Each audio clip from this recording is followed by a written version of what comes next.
Doesn't matter if you have one ass cheek and 3 toes. I will beat your ass.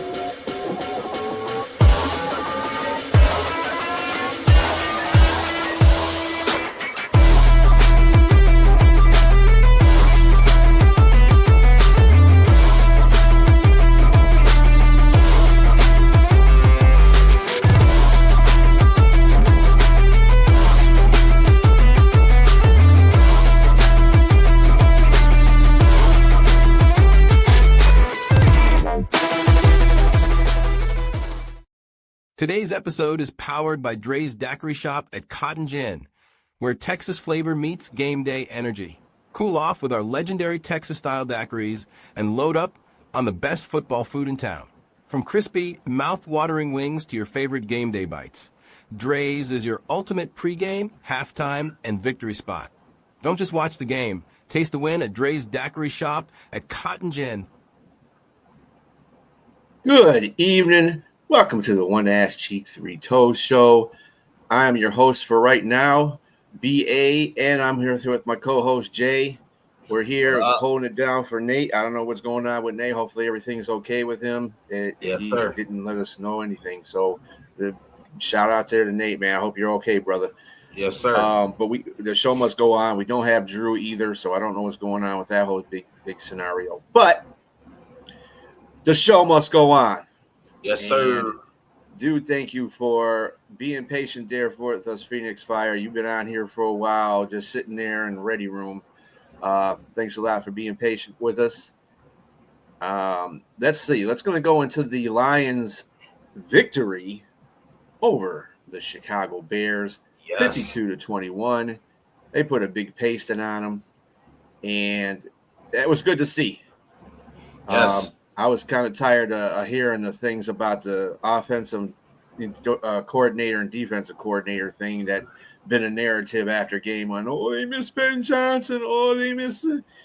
Dude, shut up about that stuff, man. I can't stand that. Just pissed me off the whole week about hearing that. I said, first freaking game, man. Come on. Absolutely. You know something that it kind of put to bed that our offense is weak and our offense can't score without Ben Johnson, because if you notice something that this team did, man, that they didn't do in the previous week, they ran motion. They didn't have to run trick plays, but they did a lot of motion, pre-snap motion. You know, they took the top off of the defense with Jamison Williams. I mean, they put up 52 points with a new offensive coordinator that's not really familiar with the team, and that's still growing as well. That shows sign of promise that this team could be just as good, maybe even better. Dare I say better than where they were last year on offense? So I'm glad that we were able to put this to bed, that the Lions need Ben Johnson to score points, because it's just not true. I think that what people miss, the offensive coordinator is brilliant when you have great players to run your offensive sets. And I think this is a problem that people don't understand. Offensive coordinators are not the soul of your show. Okay, you got players. What's up, Robbie? What's up, Robbie? You got good players. If you got Mount St. Brown, J-Mo, Jahmyr Gibbs, Montgomery. Yeah, the offensive line was blocking well. That was another key to this game. The offensive line did their job a lot better than they did against 1,000% better. I think that's what you said. 1,000% better than they did on against Green Bay. So, with that being said, I mean, that's why this narratives just kill me about the offensive and defensive coordinator. You know, think about this, B, really quick. Remember last year when the Lions first struggled in the first couple of games against the LA Rams, against the LA Rams, against the Buffalo Bills, and then things started to pick up. Like, it was a lot of question from ESPN, from just analysts out there who call themselves analysts, non-biased. They were questioning this team. They went out there and put up over 500 yards of total offense. Now, I was always told it's not so much as the X's and O's, more of the Jims and Joes, right? Like, you got the talent there. The talent has always been there with Jahmyr Gibbs, Amon-Ra St. Brown, David Montgomery. That's something that you cannot take away from this team. It's the talent. You can take away the coaches, but you can't take away the talent that this team has. And I feel like as long as we have this team together, we got all these people locked up, this Lions team is going to be a force to be reckoned with for the long run. Mark my words. Let's see. Yeah, tough game ahead for you. For us this week. Yeah, coming up. We'll be talking about that later on with Saul, the Ravens fan. But we'll get into that later. Right now, we're concentrating on the Bears' demise. Let me ask you something. And then, now here's the new narrative of this whole thing. And there he is, our fearless leader, Nate the Great. What's going on, brother? So sorry, man. I fell asleep. I figured it had to be something like that, dude. Yeah, dude. I'm so sorry, man. I laid down for a minute, bro, and I was out, dude. And I just saw the clock. It's like, oh fuck. So a minute turned. Sorry about that. That's all right. We'll get together. We're just talking. I don't know what happened to Drew. So did you send him the? Does he know he can use the same link to get in? Yeah, I'll send him right now. Well, we were just talking about the win. As I was talking about the narrative, now switch. Oh well, you just played the Bears and their defense. I hate that. I said, come on, quit switching the narrative up on people, man. You're moving the goalposts. Can't they just win a game? Jesus. And you give them props to say, hey, they look good, because last week when it was against the Packers, and myself included, a lot of people were like, well, this team can't move the ball. That was a big concern, that they weren't able to move the ball and how that was going to carry over to the next week.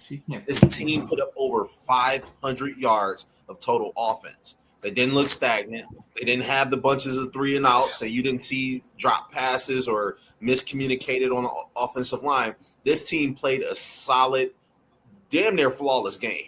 No turnovers, no fumbles. Hey, he's asking for the link again. It was an email. And absolutely, Robbie. It was a total other email. Okay. Have him look at the other email. I mean, his email I sent him before should be in there. Okay. Unless he deleted it. I want to talk about that, Robbie, really quick. I'm gonna take 10 seconds, but it was a total annihilation. Now in the NFL, that's what you're supposed to do. You aren't supposed to go out there and show your team mercy. Even Ben Johnson even came out and said, hey, what is he supposed to do? That's who he is. It's always been who he is, and why change that now, basically? And you don't get style points in the NFL. You can win by 1 or you can win by 100. A win is a win. The Lions went out there and did what they were supposed to do. It was win, and they look good. They look like vintage Detroit Lions from yesteryear. Yeah, it was a great win by our team. I think that everybody performed above and beyond what they were supposed to be doing. People say, what happened to the fact that was Dan Campbell rubbing it into Ben Johnson running up the score. I mean, Ben Johnson got asked this question too at his presser, and he said, well, what is he going to do? Is he just not going to go for it on 4th down? That's who he is. That's always who he is. That's what he's going to do. So, I mean, I don't think Ben Johnson. I think Ben Johnson's more disappointed at how his team performed against the Lions than the Lions beating their ass. So, I mean, and that's great. I think that's what he should do as a coach. He should be. I mean, there was times in the game when Caleb was just doing certain things and he was just shaking his head on the sideline, like, damn it. Yep. And the penalties was what did Chicago in too. So undisciplined, like 8 penalties, bad stuff. Undisciplined. And one thing that I know what Ben Johnson, like we always talk about it, he's a perfectionist. You have to play discipline. You have to play sound on his team. That Chicago Bears team does not look like they have that mental. What's the word I'm looking for? They don't have that down mentally yet. They aren't perfectionists yet. That's going to take time to build. And is it me, or does it seem like Ben Johnson is a little bit upset with Caleb Williams? He's always upset at Caleb Williams. Am I tripping, or y'all can tell me if I'm a little bit too much into it. Real quick, Jay, didn't mean to cut you off there, boss. So Big Drew said he'd give him about 15 minutes and he'll be on. So we'll have a little shortened one. But kind of go back to what you said, Jay, about Ben Johnson. Listen, I mean, I've been the first one to tell you that I thought the match was a bad match because Ben Johnson is one of those perfectionists. He's one of those structured, very detailed type of coach. And Caleb is more of an ad-lib, more do things on my own times kind of player. And you have somebody like that, it makes it difficult to work together because you don't want to take away what your player does. Mm-hmm. You want to make him better. And Caleb doesn't want a hard-ass coach like a Ben Johnson, especially when he's had guys like Lincoln Riley, and he coaches in the past that probably have let him do what he wants to do, and so right off the bat, the fit doesn't make sense. No, it doesn't. And I'm going to ask Drew. Mm-hmm. I'm sorry. Go ahead. Oh no, I was just going to finish by saying that another thing too that we also got to remember is that Ben Johnson that was not his quarterback. He inherited Caleb Williams. Caleb Williams was not the guy that he went out and said, "This is the guy I want to, run my team," like KOC did for McCarthy. So that's another thing to keep. He kind of did say that. He kind of said, "I came to this team because of Caleb." I mean, yeah, he did. I mean, he made the choice. Hey, it's not Caleb's fault. It's Ben Johnson's fault. You took the job. You knew what the hell you were getting into. Right. So that's true. Because now that you understand, you're on the front lines and seeing what's going on, doesn't mean that you have to deal with what you got. Let's make another thing clear here. Ben Johnson is in the second game of being a head coach. Everything's going to take time for that team to meld. So Chicago I still think Chicago is going to be a very good team. I don't think it's going to start off really good, like any head coaching job. They got to get used to the head coach. The head coach got to get used to the players, so forth and so on. He's putting in new things on the offense. They got a new defensive coordinator. Stuff is going to be awry for the first 2 or 3, 4 weeks. So I don't expect the Bears to be lighting it up. But once the season progresses, I see them getting a lot better and starting to take adhesive cohesion to everything, cohesion and everything. So, I mean, it's all the thing. I think that another thing too is Ben has to has to be more positive to a point. I'm not saying he's supposed to go out and baby anybody, but he needs just to go out there and say, okay, fine. I'm not talking about even in the media speak. I'm talking about more like to his own players in private and stuff. Say, dude, we got to get this shit righted. Do good. I don't think it was cool that he took Caleb out when the game, even if the game is at hand. Let him get reps. Let him continue to get reps. Don't put that doesn't send a good sign when you put in a backup quarterback. I mean, it'd be one thing if it was a team that was already melded and they were getting their ass kicked. You know what I'm saying? But this team hasn't got to that point yet. So let Caleb stay in the game. Do you think that was a message, Mord, or do you think that was the fact is that the game was out of hand and you don't want to risk a meaningless injury? I don't think it was. No, I think it was a message. I do think it was a message. I just don't think it was the right time to be sending that message. What he needs to do is pull Caleb aside and say, look, dude, you got to run this offense a lot better than you're doing. I mean, confidence Caleb, is not there. In fairness to Caleb, he didn't have a bad game. I think a lot of that had to do with his offensive line was getting killed. Mm-hmm. The defense wasn't playing well. They had a lot of penalties. And there was that one bad decision with Caleb when he ran out of the pocket when he was getting chased. And he threw it down the field blindly, and it got picked off by Kirby. I mean, that's the only bad play I really saw him make. He did make some good plays on his feet. He did make some good passing plays. I mean, Aduze was killing us at first until we shut that down. But Swift even had a decent game. So, I mean, they did pretty well. It's just that the Lions were overwhelming at parts of the game near the second half. I mean, near the first half, and then in the second half, they just put it on them. So, Phoenix has a question. Yeah, real quick, Jay. Let me see what the Phoenix says. Do you believe the Lions felt betrayed by Ben? I know BB said that. Absolutely, 100%. I don't think that they, mimic the celebrations and doing all of that.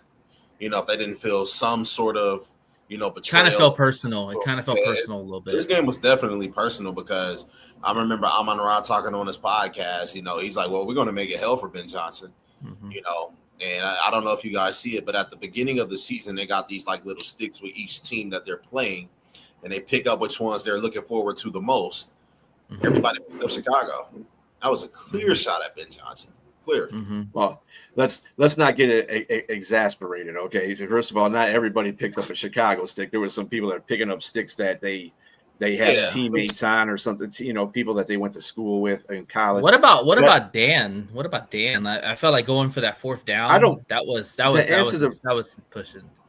To answer the question, if the Lions players were, no, I don't think all the Lions players felt that he were betrayed. He just moved on. He was going to move on eventually anyway.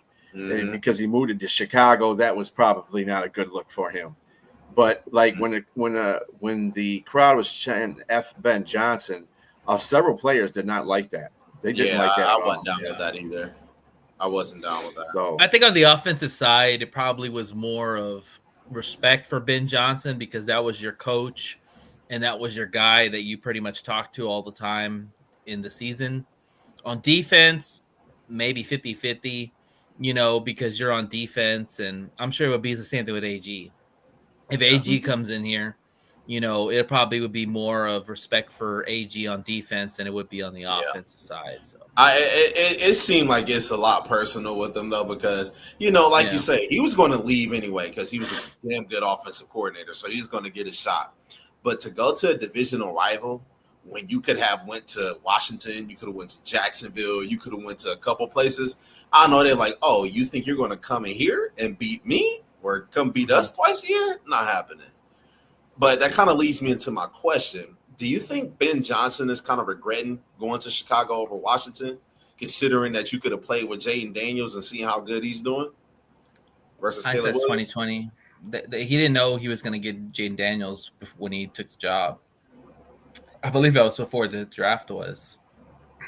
And I'm sure, and Jaden Daniels is going to be out for a couple of weeks anyway. So there you go. There's that. There's that. And then on top of it, I don't think he's looking back at it. This is his second game. I mean, give the guy a break. Let him have a complete season. If he's still frustrated by the end of the season, he's not getting what he's getting. If Chicago fails miserably with Ben Johnson there and Ben Johnson's frustrated, then he might have second thoughts about that. But after 2 games, I can't say that. I think it's just a work in progress for him. I will say this, that I think his patience is wearing thin on Caleb Williams because you can kind of see he doesn't have a poker face on the sideline. Like when Caleb did things that were wrong, Ben Johnson was pretty quick to show his frustration in his face, which you shouldn't do as a coach, but he did. And the fact is, like, you got to follow the breadcrumbs. You give Tyson Bagent a bigger deal. Tyson Bagent does outplay Caleb in the preseason. He is probably more suited to play Ben Johnson's offense because he's more of a non-schedule type of quarterback than Caleb is more at lib. So if the Bears continue to struggle, it's only going to get louder and louder, and it would not surprise me if they can't get some wins soon. Ben Johnson very well could sit Caleb Williams. I think that is becoming more of a reality. I don't think he's going to wait for Caleb to figure it out. It's like, dude, you either got it or you don't got it. We got to win now because my ass is going to be on the line in a couple of years if I don't get a win. Well, that's what I'm saying. Give him a year. Give him a year with Caleb. If Caleb doesn't take effect, I mean, Caleb is playing well. He's playing better, even though they're 0-2. But he's playing better. I've seen progression. It's just the decision making. That's the thing. He's off schedule a lot. It's that he's got to learn how to follow. Again, they started off. Look at both the games they played this year. They started off really well. They kept up with the Lions to a point as far as scoring, but then everything fell apart in the second half. You want to know why? Because the plays he were running was scripted. He needs to learn to play off script. That's what he needs to do. If he learns to do that, he'll be a productive NFL quarterback. That's for sure. Or maybe he'll be a lot better than he is. Do you give him more scripted plays if he's playing better on script than he is off script? If you get, Why the hell give him scripted plays for the whole game? What the I fuck? don't know. I'm just saying. I believe that there's only a certain amount of scripted plays that you can play in an NFL game. You know, you're going to have to really come up with a game plan and actually stick to that game plan. Like you see with the Lions, when they establish the run, you bringing up the safeties and you bringing up all the linebackers because you're afraid of the run, open up the door for the passing game.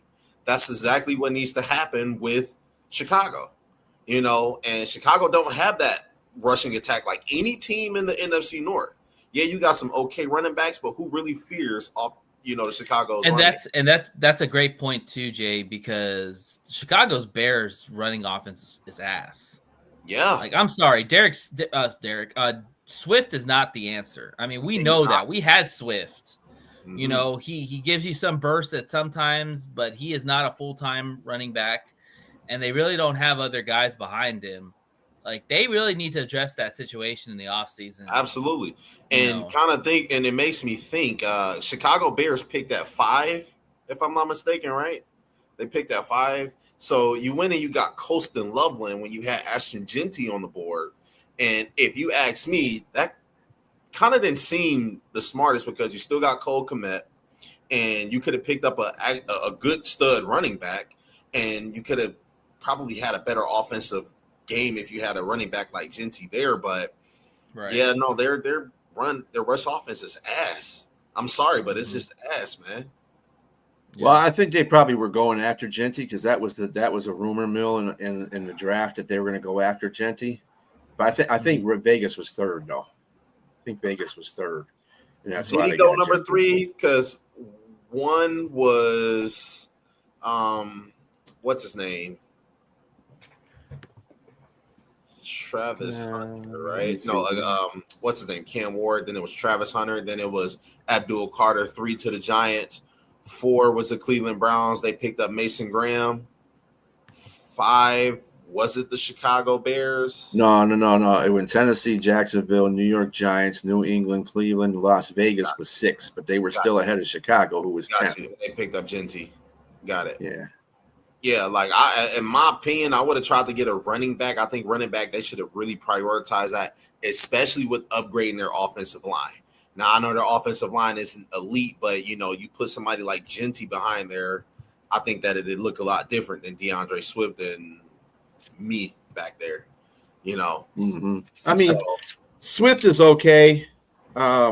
He's not dynamic back by any means, but they need somebody. Swift is like, and I'm not comparing him to Jahmyr Gibbs, but Jahmyr Gibbs, he's their Jahmyr Gibbs.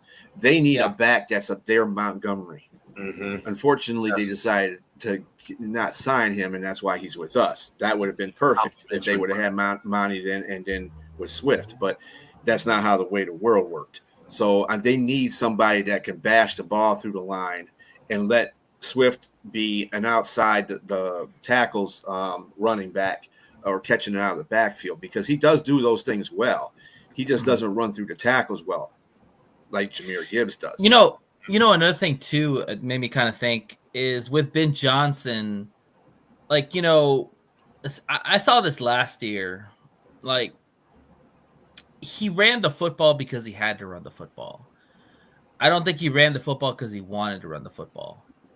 You know, like I truly think that this guy is more of maybe putting the ball in the quarterback's hands more so than handing the ball off. Because if that's the case, why do you give such less carries to a guy like Jahmyr Gibbs, you know, who's a very talented running back that, you know, when you get him in space and you get him in opportunities, the guy is going to make plays. And you look at with Swift, it almost seemed like they ran the ball just to keep the defense honest. They didn't really run it because they want to run it. They wanted to put the ball in Caleb's hands and see what he can do with his arm and his legs and ability. Do y'all see what I'm saying? Yeah, I do. But, you know, the problem with that is, just from my opinion, my perspective, Caleb Williams, he needs to learn how to sit in the pocket and throw. I mean, at the first sight of pressure, you can't just run. That's how you win the NFL, man. You got to throw from the pocket. You got to learn how to do it from the pocket, man. And that'd be the only way that offense would be able to succeed, because Ben Johnson is trying to structure that offense that way. And Caleb Williams is like that renegade that goes off script and do whatever the hell he wants, you know. But they can't have DeAndre Swift as their number one running back. It's just not going to end well for them at all. And knowing how brittle he is, I mean, he doesn't really finish the whole season without getting injured. So, all right. So we got Big Drew in the house. He's Bear. What's going on, Big Drew? What up, man? How you doing? Okay, first of all, can you guys hear me? Yes, Yeah, sir. we can Loud hear and you. clear. Yeah, you know I'm not doing too good, but I said I'm gonna come on the show with y'all anyway. Yeah. So talk to me, Drew. What in your mind do you think really went wrong for your team on Sunday? All right, let me start. I just feel right now, Caleb and Ben are not seeing like it's a bad marriage right now. I'll just say that because Ben is a structured coach. Caleb is kind of like an improv. Sorry, he's more of an improv type of person. So he hasn't developed that structure yet. So I think Ben, what he needs to do is kind of cater to Caleb's strengths, and then once he get acclimated a little bit, I think I'm talking a little disgust right now, but I'm just saying I think Ben needs to pump the brakes a little bit with his structure. Secondly, I feel that our running game is trash. Our boy Swift, I mean, he's good, but he's just, I don't know, man. I don't know if the defense, like every defense just keeps shutting us down. And it's like, I don't know what answer we can do to get our running game going. It's like, it's a lot of factors that's going on all parts of the defense and offense, bro, that's just not gelling yet. And I knew it was going to be like this, but the growing pains is terrible. Yeah. I can't even. Well, that's what I explained. Like in the first part, I said it's only the second game of the season, and I know it's going to be frustrating to Bear fans for a while because they're probably not going to get their act together until about maybe the fourth or fifth game of the season. You're going to start seeing a lot more improvement. But you got to remember, you got a brand new coach, you got a brand new defensive coordinator. Everybody's trying to align to a certain offensive set, and they just got to adjust. Caleb's got to learn to adjust. They just got to all adjust to each other. And once that happens, Chicago is going to be a very formidable team in this division. I've said that all along. So, I mean, Ben Johnson, we can talk stuff about him all we want, but he is a very good offensive-minded coach. So he'll get that part of the team together sooner or later. Man, and like I said, if he doesn't do it by the Chicago doesn't do anything productive by the end of the season, then we can start talking about Caleb Williams. Yeah. And if it's him, that's the issue, because I think there's so much frustration that Ben Johnson can go through the whole season if his quarterback is not doing what he's asking him to do. So, Drew, I was really surprised of the defense that came out and played against us, because when I saw that defense against JJ McCarthy, yes, he was a rookie, but the Bears defense looked really good for those 3 quarters against the Vikings. I was very impressed. And I was even thinking, watching that game, like, holy shit, man, our line might be in big trouble if we can't stop the blitzes and we can't stop the 4-man pressure that you guys bring with Dennis Allen. I was really surprised that y'all's defense was not very there that game. Like, you could say it was trash. It was trash. Yeah. I know you guys were dealing with a couple of injuries. I mean, are you concerned at all about Jalen Johnson?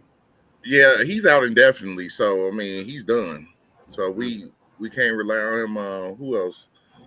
Kyler Gordon, I think, he's still on IR. Y'all lost Edwards in that game too. Yeah, Edwards. I mean, we had a couple blows, man, and it's gonna really affect us, especially on the defensive end. So it's like we're gonna have to kind of wing it right now to see, what can work and what can't work. And and it's sad we have to figure it out during the game, but that's just what we're gonna have to do because it's really not it's not going as planned. Let's just say it like that. Yeah. So I understand that you're discouraged right now, but is there anything that encourages you about what Chicago and what the Bears can become?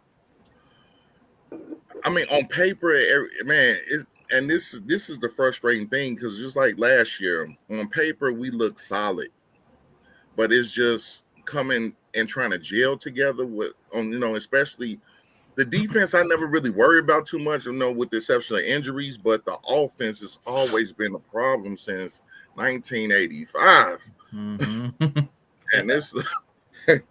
And it's frustrating. Hell, even there, Jim McMahon didn't have to do a lot. It was more the defense that kicked ass. And that's why I tell people, people think Jim McMahon was this all great quarterback. I mean, he was good, but it was the defense, and it was Walter Payton. It was them guys that kept us up.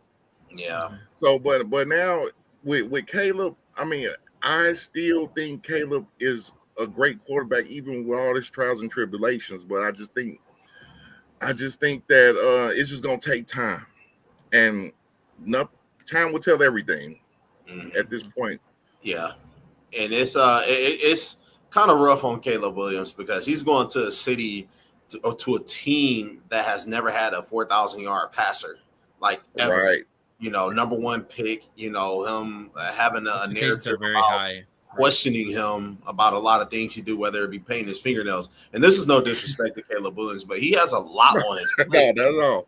And having to learn Ben Johnson's offense, having to do it in a short amount of time, and it's going to be growing pains. I do think Caleb Williams is very talented.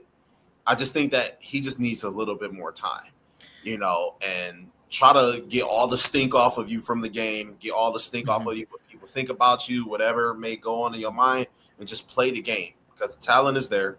You got the coaches, I mean, really, let's just be honest. You got the coaches, and yeah, you can upgrade a couple players, but that team just needs time. I think that's the biggest enemy of Chicago right now is time. Drew, yeah. Does Ben Johnson need to tailor his offense to Caleb Williams? Does he need to have more rollouts? More, instead of, I know he wants to throw from the pocket, but Caleb's an athlete. You need to get him out in space and get him rolling out. I think he has success in those kind of aspects of his game. Does he need to swallow his pride and decide, you know what, I need to work more around tailoring around my quarterback, kind of like what he did with Jared Goff? 100%, bro, because he knows right now Caleb is not a, under the center type of quarterback. At least he's not there yet. I mean, he has to tell it to him. I mean, give him some more shotgun. I mean, I know he really doesn't like that, but he's gonna have to tailor to his strengths. At read option. How about read options? We're talking about Lamar Jackson coming in this next segment.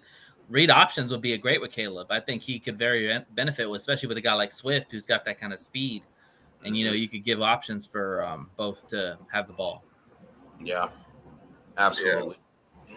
But I mean, I think Ben is so traditional that he just don't want to be in, and it's like he's very stubborn, man. Coming from a Lions fan, he's very stubborn. He's stuck in his ways. Who is your offensive coordinator? That's a good question. I don't even know myself. Does it matter? I mean, it's Ben Johnson that's making the calls. Yeah, and yes, it does matter. And the reason why I'm asking is because I'm going to put it to you in this way. Look at somebody like Baker Mayfield, former number one pick, kind of bounced around the league a little bit. And I know Caleb Williams is the number one pick as well, right? So Josh Gizzard down there in Tampa Bay tailored his offense strictly around Baker Mayfield's strength. And that's what your offensive coordinator and Ben Johnson need to do as well. Two offensive minds come together and see what you can do, play to this kid's strengths, and watch and see how he improves, Because it's not like Caleb Williams isn't accurate. It's not like he can't run or see the field. It just seemed like he's running for his life the whole time, and he's kind of confused on what to do, And his main problem is he can't read defenses, bro. It's like no matter what, he doesn't see it before he can't see it. Yeah, and that's the frustrating thing. I mean, I know that's gonna take time too, but it's like, man, I mean, that's what I'm saying. You might need to tailor the offense to where he makes quick reads or you get him out of the pocket and roll him out and let him make the decision to run or throw rather than him having to make progression throws, because I don't think that's the type of quarterback he is. We didn't see that at USC either. He was more of a read and react. You got 5 minutes left in this segment. I want you to address, what do you think of the Lions will come up later, Phoenix, with Baltimore, but Bears are playing Dallas next. What do you see? How do you see that game? Win that game. I see. Yeah, well, we better win that game. But I see, as far as, I'm not really too worried about Dallas's defense. I mean, Parsons gone, so hey, we saw what Wilson did. Wilson tore him up, man. Yeah, Wilson tore him up. But I think as long as I think Ben is going to have to, like you guys said, swallow his pride this time. Give Caleb, like you said, more read options. Give him a couple more shotguns, and and just we're gonna have to, we're gonna have to get our run game going, bro. I mean, I don't know if Roshan is back yet, but we need a power runner. I think he was in that game. Yeah, I think I saw him. He's wearing the Guardian helmet. I remember seeing him. Yeah, I mean, we need some power runners going, and we just need to. Our defense needs to definitely be on point, because Dak is definitely going to throw the ball a lot. Oh yeah, Dak looks so. I mean, if we could get some good defense going, if we could get maybe Sweat if we going. Get Sweat. Yeah. I mean, Sweat was decent, but Sweat has been kind of MIA these last couple games. A lot of the last season he's been kind of MIA, so we just need to get some stuff going, man, because the jail ain't gelling right now. Yeah, when does Booker come back? Because I was impressed with him in the preseason, and Booker's, I think that guy could definitely, not this game, but next game. I think he'll be back in week with the Raiders. I think he could have a big year, man, if he stays healthy. Like he was tearing it up in preseason, man. He was unblockable. Yeah, he was, man. He was, but I just need to be a little more accurate this time, and just kind of calm down from the hype of the last two games. It's behind us now. Let's focus on what we have to do now. Because if we lose to the Cowboys, bro, I'm gonna have a shit fit. I ain't gonna lie to you. I actually think y'all beat the Cowboys. I do too. We playing them at home too, so home advantage. Yeah, you got to win at home, bro. I mean, you got to show. First off, y'all got your ass whooped. Let's just be honest. Y'all got to show up this next game. I see how you got the score right there too. But anytime, like even us, when we lost our first game, we had to respond the next game, and we sure as hell did. Y'all need to respond, because y'all are going home cooking in front of your fans. Y'all can't drop a game again. Y'all got to win this, because the fan base right now is at DEFCON 5, and they want to win, Yeah, I agree. Bro. Get your offense going, get your defense going, and just show up. It seemed like this game you kind of rolled over and let them pet your belly. Don't give up. That's going to have to be a big part of the team as well.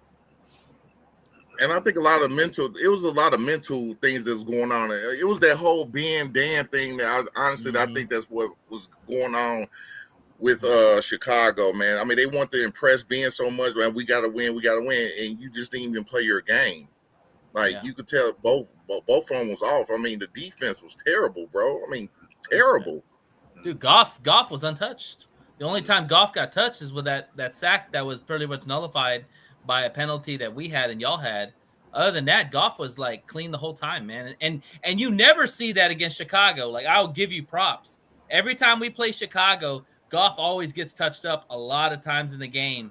Man, he was clean the whole time, and I was worried. That was my biggest concern going that game. Is Goff going to be on his ass the whole game? I don't know. Yeah, I agree. I feel like you guys' pass rush is always good, especially with that kid Javon Dexter Sr. Oh, Dexter's a beast. He's a beast, man, and he gets pressure up the middle. I was really surprised that Graham Glasgow kind of kept him at bay. You know, and Ratledge and wherever he went, they were right there in front of him. Yeah, we had some young pups going But against that defense. just like when he threw that interception, bro, it's like that was uncalled for. You could have just threw it out of bounds. Why did you throw it down into him? Eat it, man. You got to eat that. Live to play another day. And I agree, man. I really think that interception had to do with inaccuracy. I think he was trying to throw it out of bounds. It just didn't get there. That's what it was. Because you see how Kirby had to actually toe tap that to intercept it. Yeah. So I think he was trying to throw it out of bounds. He just inaccuracy just didn't let him do that. And to be fair, if Kirby can pick off anything, he will. But hey, Drew, hey, I appreciate you coming on the show, man. I know this wasn't easy, man. Much respect for you, bro. Good luck with y'all on Sunday. I think y'all get a dub. But yeah, man, you're always welcome back on the show. Definitely come back when we have the Lions and Bears again. Yes, sir. But appreciate you, bro. Appreciate you. Can I ask you before you dip out? Did it bother you at all that you seen Caleb Williams smiling on the sideline after being down 30 points? Yeah, it did. It did. It's like that bothered me watching it, man. That was. I'm not going to lie. That would piss me off if Jared Goff out there, laughing and smiling after you got your ass kicked. I'm sure Ben said something to him about it. I'm pretty sure. I would be pissed. Oh yeah, Ben definitely got in his ass, bro. Yeah, another funny about that shit. You saw Ben. He looked like he was about the Sith Lord giving his presser, man. The guy's just like steam coming off the head and everything. So yeah, but I appreciate y'all, man. But like I said, I know one thing. Y'all still Lions fans. Y'all had a 0-16, and y'all turned it around. So I know we can do the same thing. And it's okay to criticize and be upset at your team, but at the end of the day, you could be a diehard. You do the right things, Drew. Your team will be back. That's all you gotta do. You gotta follow the right process. It's gonna be a rough process. You gotta look at what Dan Campbell did with the Lions. In his first season, we went 3-13-1.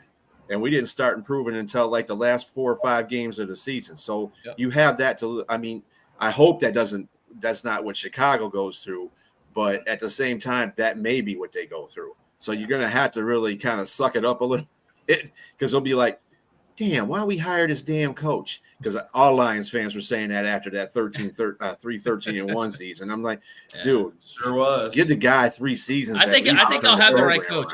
I think I'll have the right coach. I just a guy I know. I just say that a guy I knew was like after what was it, the 5th game they were like fired Dan Campbell. I was like, dude, are you stupid? He's a brand new coach.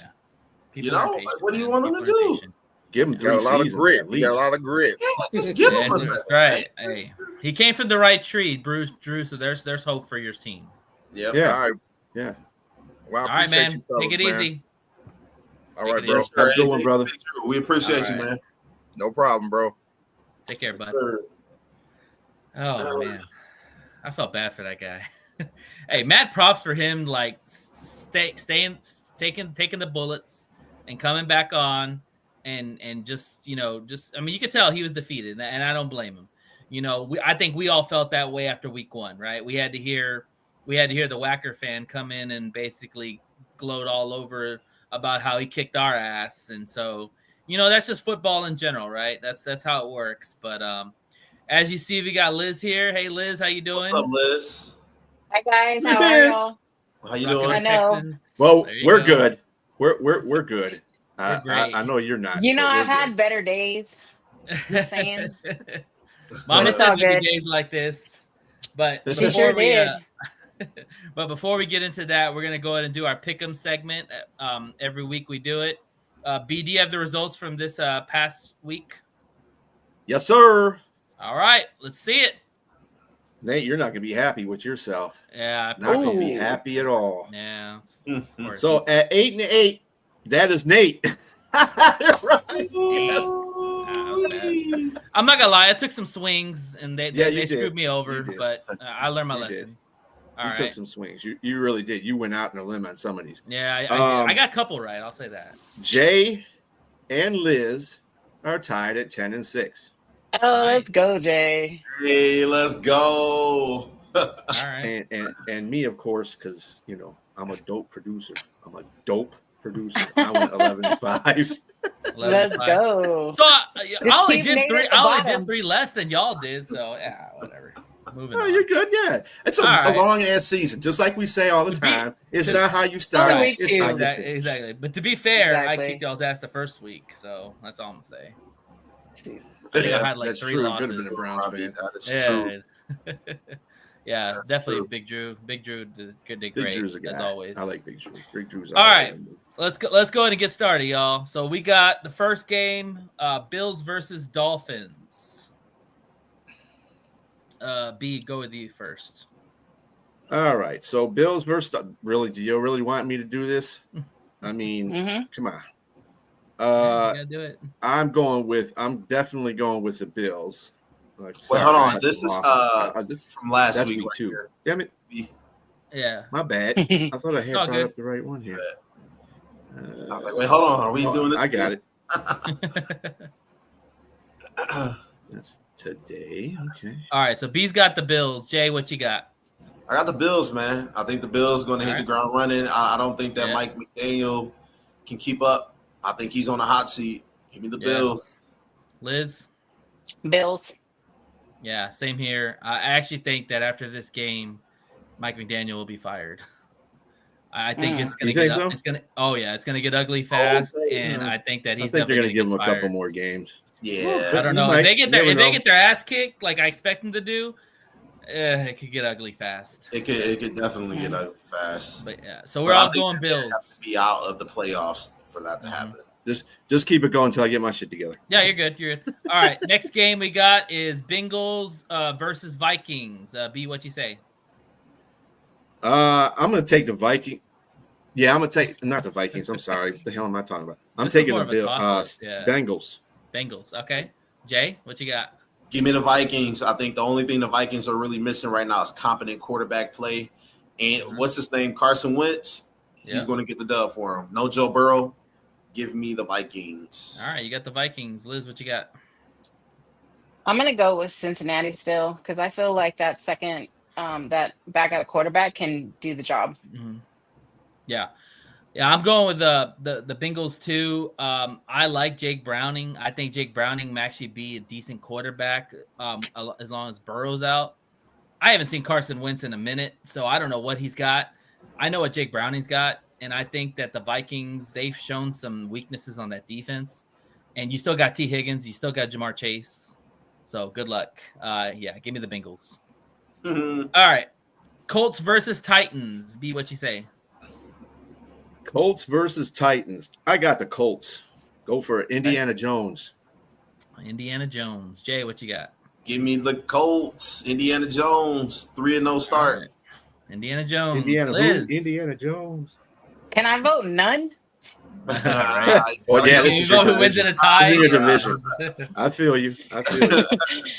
If I have to go with somebody, I'm going to go with Colts. There you go. I like that. Well, guys, you know, break your arm. I guess I'll be the Babe Ruth and take those swings. Give me the Titans. I think Ward gets a win at home. Get some home cooking. Give me the Titans. All right. Falcons versus Panthers. B. I got the Falcons in this one. The Falcons. Okay. Jay. Give me the Falcons. Their defense is too ferocious. And the Panthers. Yep. Their defense is really good. I'm not gonna lie. They've got 3 legit pass rushers. Like, their defense is good. Like, damn. Give me the Falcons. Dogs. Liz. I'm gonna go Falcons as well. All right. Back to the swing. I'm taking the Panthers at home, guys. I think the Panthers get right at home. So give me the Panthers. Sonya would be so proud of you. I know, right? I know, right? All right. Jets versus Bucks. B. Ooh. Is this at New York or is this at Tampa Bay? It's in Tampa. It's a Tampa. I'll go Tampa then. I'm going with Tampa. Yeah. Jay. Give me Tampa. Justin Fields is in concussion protocol. Who do they have at quarterback? Oh, that's right. Give me the Jet. I'm sorry. Give me the Bucks. However, while you say that, Tampa Bay's offensive line is ailing. Gadecki went out. For that game. Tristan Wirth is still ailing. Yeah. They also lost Clancy. Ibuka got hurt too, I think they said. No, he's fine. He's fine. Okay. Mm-hmm. All right. I mean, but they're No starting. quarterback down there. You got to have a quarterback to beat a team. Very true. And it's on the road. So give me the Bucks. Liz. Hate to say it, but Mayfield is a beast. So give me Tampa. Yeah, He's Buccaneers baked. all day. Buccaneers all day. They're playing really good football. I can't wait till we play them. They are really playing on all levels. Injuries are piling up though, so it is concerning. All right. Whackers versus Browns. B. As much as I want to say the Browns don't give me hope in anything. Yeah. Don't give me hope in life. Don't give me hope in humanity. Don't give me hope in anything. So I got to go with the Whackers in that one. Yeah. I'm sorry. Jay. Yeah, I mean, what are we doing here? They just rotating quarterbacks in Cleveland. Give me the Packers, man. It pains me, but give me the Whackers. Liz. Green Bay. Okay. Yeah, I'm gonna have to say the Whackers too. I always say this. I think it's gonna be closer than a lot of people say it is. I think the Browns defense is damn good and legit, and I think that the Love is gonna be under a lot of duress. So, but I think the Whackers pull out at the end. Yeah, I think you got to remember too. Who's on the other side in defense on the Browns? Myles Garrett. And he's going against and Tom better come back. Zach Tom better come back for Green Bay because if he don't, I think he might be out for a minute. He actually might be out for a minute, man. I really do. They're going to be toast because they're out Reed too. That dude can get in there and be like Aaron Donald. He can get in there and change the whole freaking game just with 3 plays. Absolutely. Absolutely. And Liz, where did he come from? Texas. A&M. Kick him, baby. It was the number one overall pick. Liz is a Longhorn fan. That's why I asked. She's a Longhorn fan. Go blue all day. All right. Raiders versus Commies. B. This is another good one. Jaden might play. He might not play. Oh, that's right. Jaden's not going to play. I heard he's not playing. So I am going to probably go. Mariota's the quarterback. I'm going Raiders. I think it's inevitable that they win one of these games because they're getting close. I mean, I'm San Diego. The Chargers beat their ass, but I figured that was going to happen anyway because the Chargers got sound defense. They got a lot of takeaways. Washington's defense, not so much. So I'm going Raiders in this one. Give me the Raiders. Pete Carroll was screaming at Geno Smith yesterday. He threw 3 interceptions. Yep. He's going to have a bounce-back game. Genty's going to go off for 100 yards and a touchdown. Genty look good. I like. Give me the Raiders, man. All day, give me the Raiders. Yep, I'm going Raiders as well. They're mad, so they're going to go for that win. Mm-hmm. Here comes the next swing. Give me the Commanders at home. Marcus Mariota, baby. Let's go. That's all I got to say. Did you see Geno play? Did you see Geno? That was against a good defense. You think Washington's going to play the same way? Hell no. They're playing at home. Give me the Commanders. Let's go. All right. This is probably the game of the week. Rams versus Eagles. B. This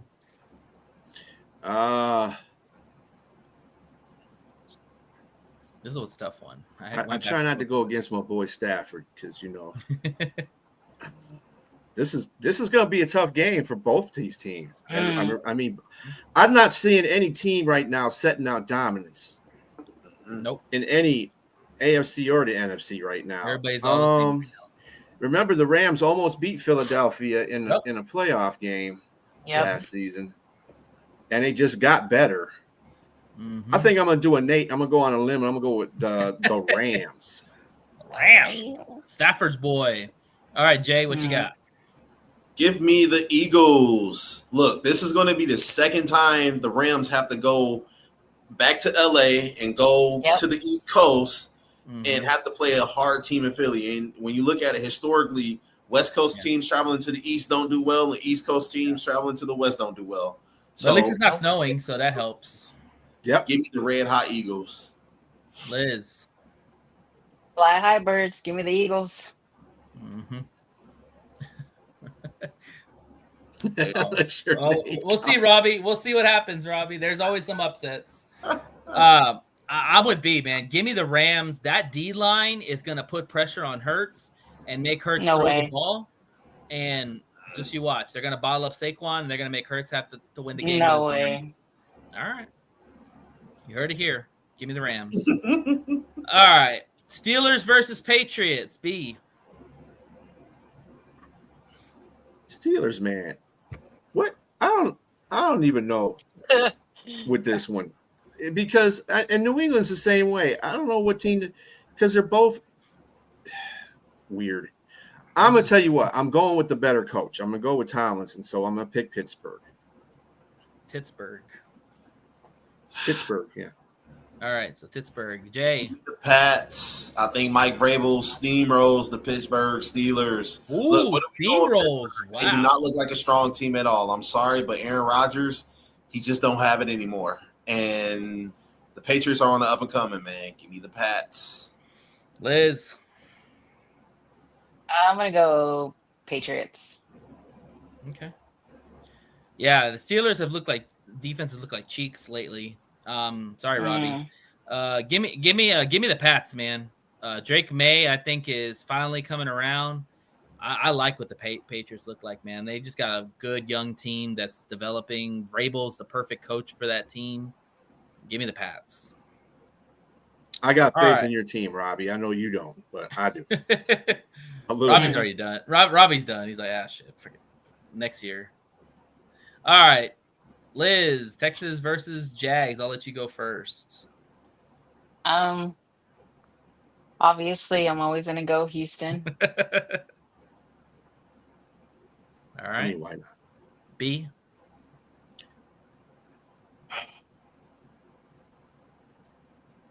You know, Houston did not look bad against. What game Tampa did you Bay. watch? No. Look, you're looking Well, at. it's You're okay. looking at. We'll discuss You're it looking later. at. Yeah, I don't know what you're looking at. we'll That's what have I'm discussion. saying. I don't know what you're looking at. They were winning We'll have in discussion. that game until the end. The Yeah. defense just didn't do their Oh, job. we're gonna talk Jackson- about it. And then the offense, and I don't know what happened on the goal line thing. That just Yeah. that bad. We'll talk about that. But We'll talk anyway, about it. We'll talk about it, B. Houston, Tell me who you have. Man, I'm not up on the Jags either. I think they got holes in their whole situation. They look better, but they're not. I'm taking Houston. F it. F it. Go for it. Jay, what you got? Give me the Jaguars. They lost a thriller against the Cincinnati Bengals, and I think that coming back home, divisional game, it's going to be hard That's for where Houston. they lose. They always lose when they go back home. Hey, listen, it's going to be hard for Houston to go on the road, divisional game, beginning of the season, beat the Jaguars. That's where we win. Yeah, I'm actually to piggyback on what Liz just said. The Texans always beat the Jaguars in their own house. I don't know what it is. They have their number in Jacksonville, so give me the Texans. Yeah, bounce back. All right. You have Yolanda made a decision for you, Liz. You have the Texans. Exactly. I always got the All right. Texans. All right, Broncos versus Chargers. B. Chargers. Okay. Jay. Chargers going to keep rolling. Jesse Minter got that defense playing like historically good. So give me the Chargers, man. Oh, yeah, by the way, really quick. No Connor Stallions. Yeah, by the way, really quick, that's Jay's old Michigan coach. So yeah, he's going. Oh, Yeah. no Connor Stallions over That's there. Michigan Almost staff like right Jesse there. Minter is a good Minter and Harbaugh. You're right. Oh, okay. That's Just messing Michigan with you, man. fanboy Jay right there. Liz. Denver. Denver. Ooh, okay. Oh. All right. Give me the Chargers. Chargers look really good. Justin Herbert is looking solid. I love the way that Harbaugh's got him playing. Marion Hampton's a stud, and that defense is really good. Now, losing Khalil Mack does hurt a lot. That's going to be a big loss. But give me the Chargers. All right. Saints versus Seahawks. B. Saints. Seattle. I'm not picking the Saints. Nope. freaking more.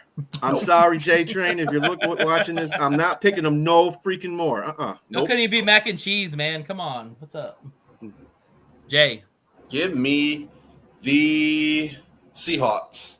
Seahawks are going to kill the Saints. I will never pick with the Seahawks ever again. That team is a dumpster fire right now. And I don't think Kellen Moore is going to be able to keep his job much longer. I'm going to be honest with you. Wow, he's only first year. It's only first year. Gotta give him a shot. I don't think that they give him a shot down there in New Orleans. They need I a think quarterback. they're looking for something else bigger. Yeah, they need a Give quarterback. me the Seahawks. Liz. I'm gonna go with who that Saints. They're on a mission, not just to play, but to prove. Wow.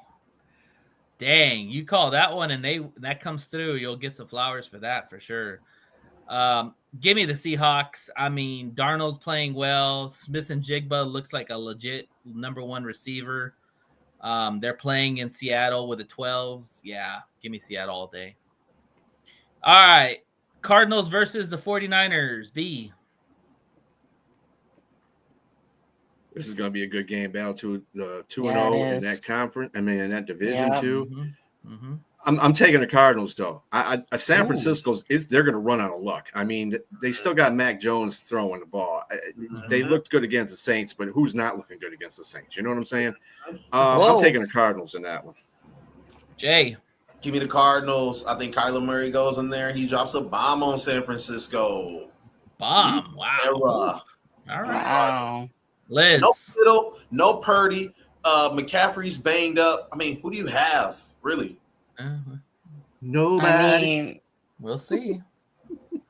don't they got Warner still? Yep. Red Warner. Yeah, he's over there. He's good, Okay. but I mean, He's still there. what are they doing?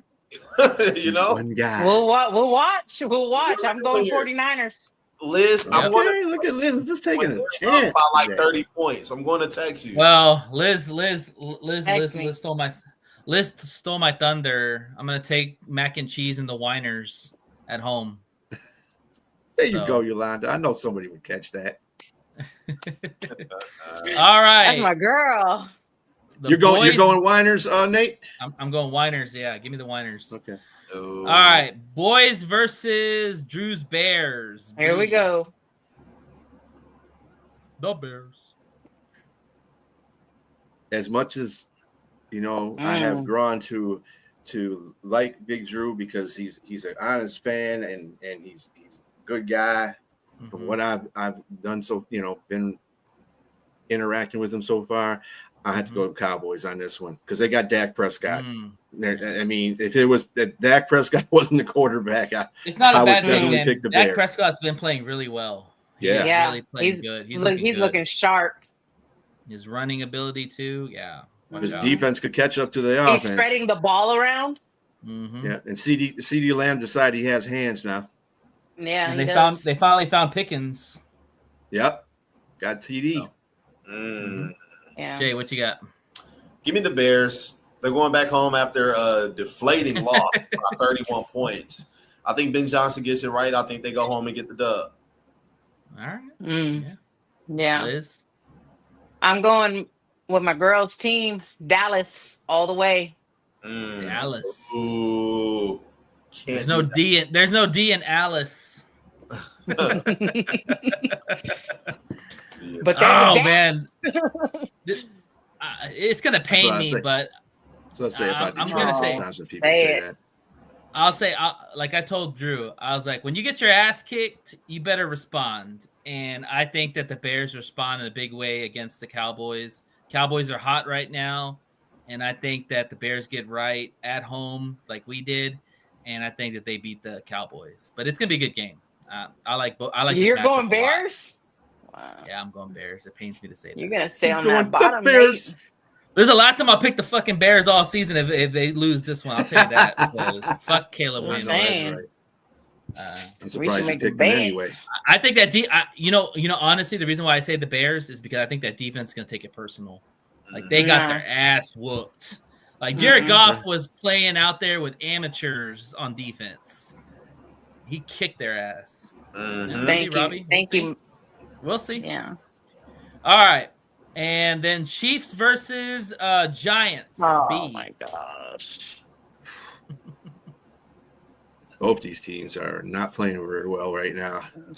Trash. Giants. I don't even know where the Giants defense is. Anybody know where the Giants defense is? No, Like the one that I was would have supposed to be thought they keeping them did in something. games. Where their defense at? Man, oh man, horrible. You know what? I got to go Kansas City on this one because they got Patrick Mahomes. I like Russ Wilson. He was throwing in the Dallas game. I mean, he was throwing. Mm-hmm. So he ain't giving up his job quick. That's for damn sure. But Kansas City's got too much for the Giants right now. I think even as bad as they're playing. Jay, what you say? Give me the Kansas City Chiefs. You can't keep them down for long, and they haven't started 0-3 in a very long time. So Chiefs bounce back and they win. Bold prediction here. This is going to be the game that Brian Daboll gets fired if he gets blown out. It's got You think Daboll gets fired before McDaniels? Dang, that's interesting. That's crazy. All right, Robbie, Liz, Darlene. Kermit. Those are my girls. Okay, I'm gonna go with Giants because their record is 0-2, and I cannot stand the Chiefs. So let's go Giants. Okay. I feel like the rookie linebacker, what's his name? Carter? Is it Carter? Joel Carter. I could be wrong. Mm-hmm. Yeah, I think he can get it through. As long as he can. We were just talking about this, even though it was the wrong Carter we were talking about. But me and Nate, he's looking like a bad rookie right now. He needs to get his stuff together. Yeah. Okay. Yeah. Well, in the words of Taylor Swift, give me another chance. I think God. I think the Chiefs get a win because if they go 0-3 for any reason, all hell's gonna break loose in KC. Hell, good. Let it break loose. Travis Kelce might retire after this game if they lose this game. So yeah, give me the Chiefs. Give me the Chiefs in a must win for sure. Though I do think it'll be a close game. I think the Giants will come to play. I really do. But I think Chiefs pull out the game. All right. Yes, sir. All right. And finally, our Lions versus the Ravens. Man,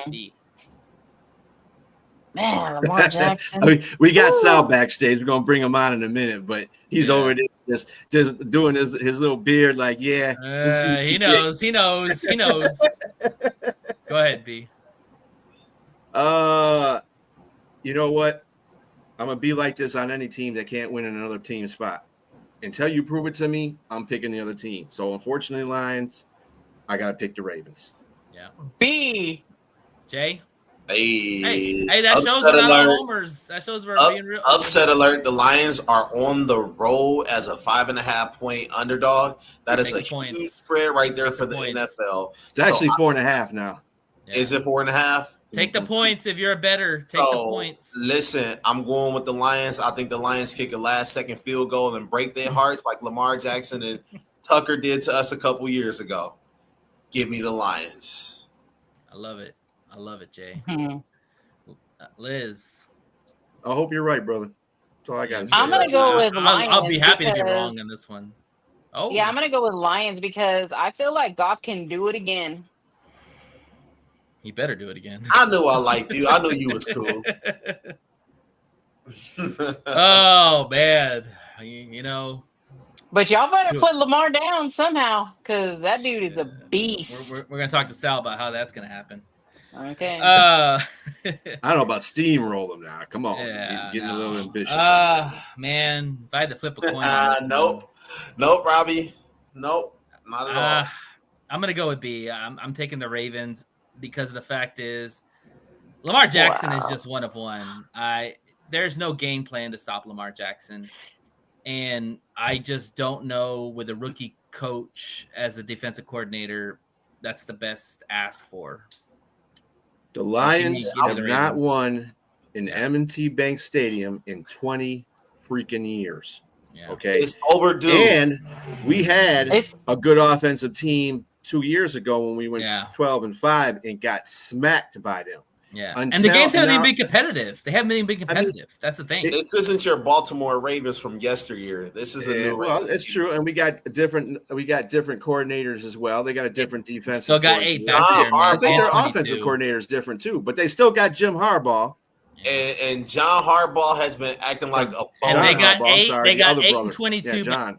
Well, so and Harbaugh has been acting like a boner recently. You let the Bills. Now I know the Bills are really the AFC favorite to go to the Super Bowl, but you let them come back down double digits with 5 minutes left in the game.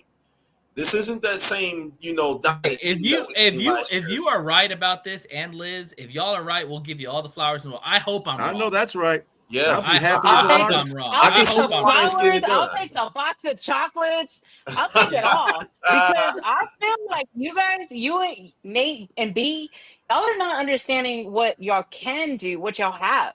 Like y'all's last game was amazing. Yeah, it was the Bears, but y'all. By the way, the other bad luck that we have too. Jackson, that's it. He's one man.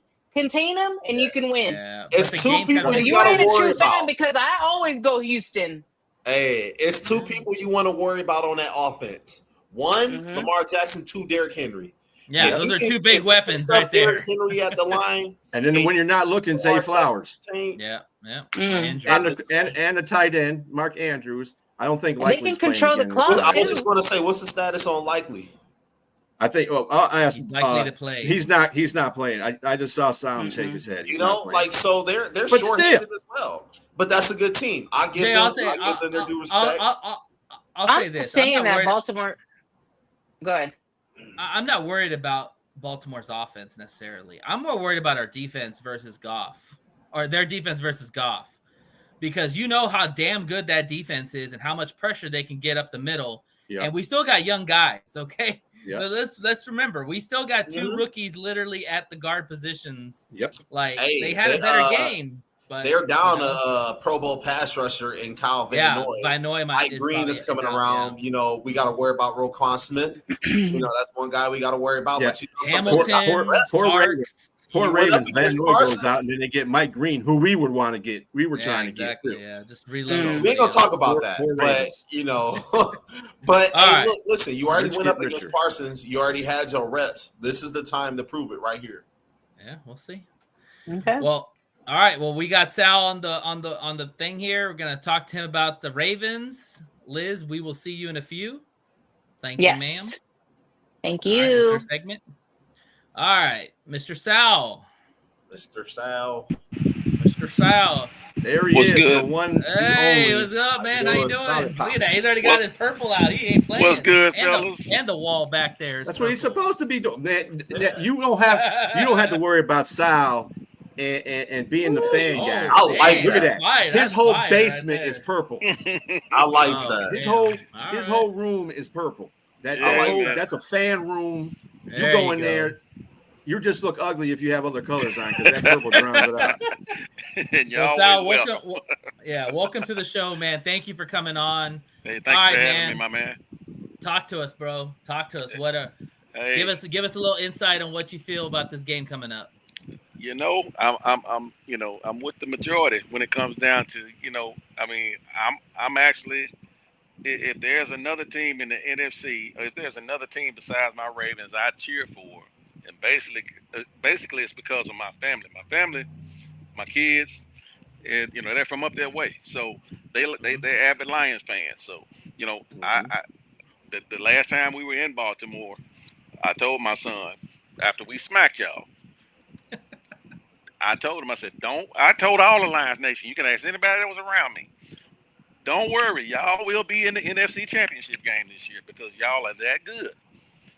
The problem is when it comes down to you playing teams like Baltimore, who is overly physical. Don't get me wrong. This is my old school saying. I'm taking physical over finesse any day of the week. Absolutely. Because physical is going to hit you in the mouth. And the Lions do not respond when you hit them in the mouth. I've been to the last 2 games in Baltimore. And we smacked you both times with a good team you got. Mm-hmm. Now, the first time we went, y'all was still on the climb. But the last time you were there, you guys were actually, I was actually kind of worried about this team because I know you can move the ball. I know you got two good nifty, shifty running backs. I know the receiving core is money. Don't get me wrong. Golf is the problem when it comes down to playing teams who gonna hit. Once golf get hit in the mouth, it's tap dancing for the rest of the day. It's like a deer in the headlights. Now, I'm not saying he can't overcome that. However, it hasn't happened. It hasn't happened. And I'm like y'all, until I see it, I just have no reason to believe it's going to be any different. For sure. And the last time we played, we didn't have Derrick Henry. Mm-hmm. So and you still whooped our ass. That's what I'm saying. So now we got Derrick Henry to add to that fold. Oh, man. You know, that's double trouble. And then see the smoking gun is, how did Henry perform last week? Not good. Didn't do very well. He didn't do well at all. That don't pose well for the Lions come no, it doesn't. Well, he didn't play well. He didn't play well against Buffalo either. With that fumble didn't help him out. Well, I'm not gonna say that. I mean, that was just one play. I'm gonna live with that. You know what I'm saying? Because we still had a chance. We still had over 200 rushing. Shit, the only thing was that fumble. If anybody gonna get a pass from me, it's gonna be Lamar and Derrick Henry. Now, don't get me wrong. I don't mind putting the blame on them. However, if anybody's gonna get a pass, it's gonna be the workhorses. They making things happen. I mean, it's how we do what we do. So I'm not gonna be, oh man, they just blew this and blew that. Man, I was more mad at my freaking coaches because of how they coached the game in the end. You know what I'm saying? And even I mean, even Sunday, I'm pissed at John Harbaugh because he didn't challenge a freaking touchdown pass that I thought Mark Andrews had. I'm not going to overly cry about it. However, you know, I mean, because we did win. I mean, y'all got the win. That's all that matters. You know, exactly. So, you know, if that been a close game, you know, hey, you know, I don't mind laying into my coaches. Sometimes my coaching staff get brain farts in times when they should be helping us and they hurt us. So you know, I like coaches who go to bat for their players. Whether you win or lose a challenge, whether you lose every challenge, I want you to go to bat for your players. Absolutely. So if there's a close play, I expect the flag to be on the field if they don't call it the right way. Mm-hmm. Now, I get it now that the league is always, you know, I guess the league office is always kind of like just coming down when you're not even expecting them to. So I guess that it made that a part of the game more and more now this year, to where they'll just rule on a play after the play has been ruled upon by the refs. They'll come in completely without even a flag being thrown to overturn it. So I saw that a lot Sunday in multiple games. So it's not just us. So I don't have to cry about that because everybody got to go through that. So my thing is, I just think that it's probably going to be ugly again, because I just think Henry is going to be on the rebound. Lamar is going to be Lamar. And see, a lot of folks have lost in the sauce that, you know, the guy who had the most production for us in the receiving core last year, who hasn't really done much this year? Flowers? Rashad Bateman. Oh, yeah. Y'all just gave him some money, too. Absolutely. So it's just a matter of time before everything click. And D-Hop is D-Hop. I'm loving what I'm seeing. So, I mean, you never know when he's going to go that way, because D-Hop's still D-Hop. And he's already got a touchdown in both games already this year. So hey Sal, I want to go ahead and switch over to our segment, Who's Got It Better. So what we do is basically we break down both sides of the football and position wise, and who's got it better as far as the positions. Yes, sir. We're gonna go ahead and get started, and then we'll chop it up some more after that. All right. Yes, sir. All right. Starting with quarterback, this should be an easy one. Lamar Jackson versus Jared Goff. That ain't even fair, man. That ain't even fair. Yeah, it ain't. Give me Lamar Jackson all Especially day. watching him jump into the stands after they scored that touchdown. They literally had to help his ass into the stands. That tell me everything I need to know. Hey, but I like that about golf, man. Let that man have some fun, man. I like that in him, because I don't ever see that. Yeah. I'm gonna say this, and I'm gonna say it one time. As far as a passer is concerned, Goff is better than Lamar. Lamar is just a better all over at no. If you look it up in the last 5 years, Goff is a top 3 quarterback. Lamar is not even fucking in the top 10. Okay. But Lamar adds something to your offense that Goff doesn't, and it's not Goff's fault. He's just not athletic. He's not that guy that moves around. He's a pocket quarterback. But Lamar has the full package, so that's why I would pick Lamar over Goff. Don't get it twisted, though. Goff is the better passer. Yeah. So that being said, we'll all say Lamar, right? Everybody's Lamar. Yeah, I would say I gotta go with Lamar though. Yeah, I'm going with Lamar too. I mean, all right, all the way, all around quarterback. Yeah. All right, let's go to running backs. Whose room's better? I'm gonna say the Lions. Sorry. I got a draw on that one. Draw? Yeah. Yeah, you got to count Derrick Henry time too, man. Why is it a draw? Who's your back? Because Derrick Henry's a beast. Hill, right? Justice Hill? Justice Hill right now because Keaton Mitchell, I think, is still on the injured list. So he hadn't played a game this year. Had Keaton Mitchell been in the fold, I would easily pretty much say the Ravens. But I can still say the Ravens because Justin Hill played out lights out last year as well. And he performed very well all year long, and surprisingly. But if I got to go, I honestly, I like the Lions duo with Montgomery and Gibbs. I love them guys. Like I said, I go back to physical over finesse. So, but still yet, I mean, I could give it to the Lions. You know what I'm saying? But you got Derrick Henry. What are you gonna do? Yeah. I gotta go Ravens. Hey, don't sell Montgomery short. Montgomery the Lions. You got the Lions two dogs in the back than right now. Yeah. You got 2 dogs in the backfield. We really only have one. Yeah. So I have to give it. I would say I would actually give the Lions the edge now because I would say the Lions over. You got 2. I don't mind giving them that. Okay. But I got Derrick Henry, so I got you know. As long as you got Henry, man. I get it. Yeah. I can take the even with you, Brian. Think about this. If Montgomery needs to take a break, you got Gibbs. Vice versa. But if Henry needs to take a break, you got to go to Hill, which is a drop off. That's no disrespect to Hill, but that's kind of a drop off. We do different things with Hill, but when it comes down to between the tackles, absolutely. Mm-hmm. All right, let's go to O-line. What you say, Sal? I like the Lions. However, but I have to say Lions right now because my O-line ain't all the way there. Run blocking, is different, but when it comes to pass protection, Mr. Rosengarten has been letting me down a lot this year. So far in 2 games, I don't like the way his output is.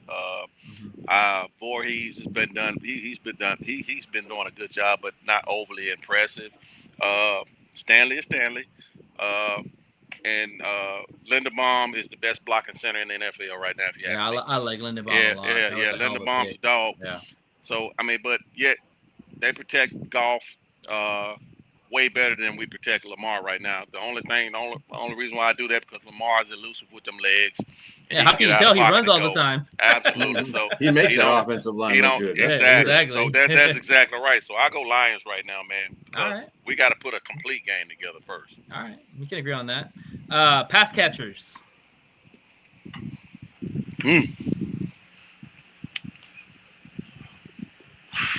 Y'all got the dogs, man. I mean, we got good receivers. Don't get me wrong. I love my receivers. The addition of D-Hop is absolutely monumental for me because I wanted D-Hop 2 years ago. But to get him now, and I'm not, so what? He's 33. He's still playing at a high level, my guy. Yeah. So he doesn't do nothing but make us better. With Rashad Bateman's last year's output with Zay Flowers before he got hurt, I think we were becoming one of the top-tier receiving corps in the league. This year, I like what we got, but until we all can click right now, I have to give it to the Lions, to St. Brown and Williams, those cats, man, over there.